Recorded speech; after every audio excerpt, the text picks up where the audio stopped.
For this demo, we're going to create a brand new project and specify that it's sandboxed. So we'll create the project and click OK, and we'll choose the option for deploying as a sandbox solution.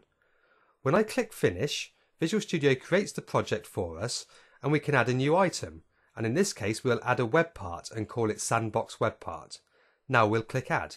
Notice that the project in Visual Studio has the sandbox property set to true.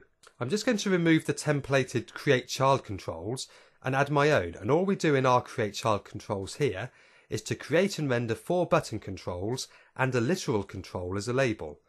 So we don't do anything that's not allowed yet, we are literally just rendering some buttons and adding them to the control tree.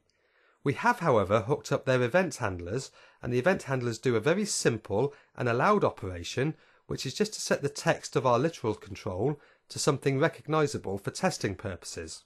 So we set the text of button 1 clicked, button 2 clicked, button 3 clicked, and so on. Now what we'll do is deploy directly from Visual Studio. And unlike before, where we packaged our solution and then uploaded it to the solution gallery, we have done a deployment straight from the IDE.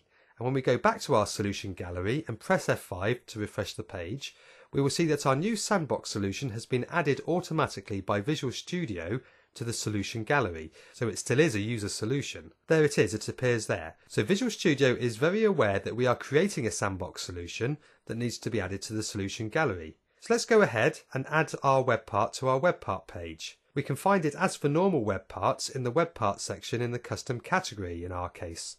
I will click Add, and there we have our buttons. So let's save the page, and as of yet they didn't do anything spectacular. Let's click the first button, we see button 1 clicked, button 2 clicked, button 3 clicked, and so on. So in the next demo we'll put in some proper code, some that will be allowed for some buttons and some that will be disallowed for the sandboxed environment against other buttons. Just for now though, I want to show you the other cool thing about Visual Studio and sandbox solutions. Visual Studio is very aware that the code we are writing will only run in the context of a sandbox solution.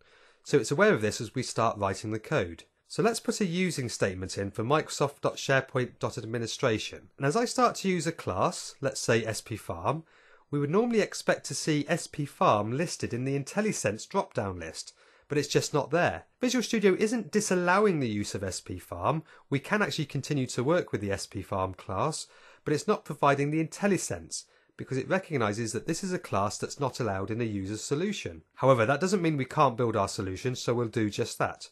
We can even build and deploy it because we actually build against the full object model, as I mentioned in a previous video. So the build succeeds and the deploy succeeds, but that does not mean that our web part is allowed to run, of course.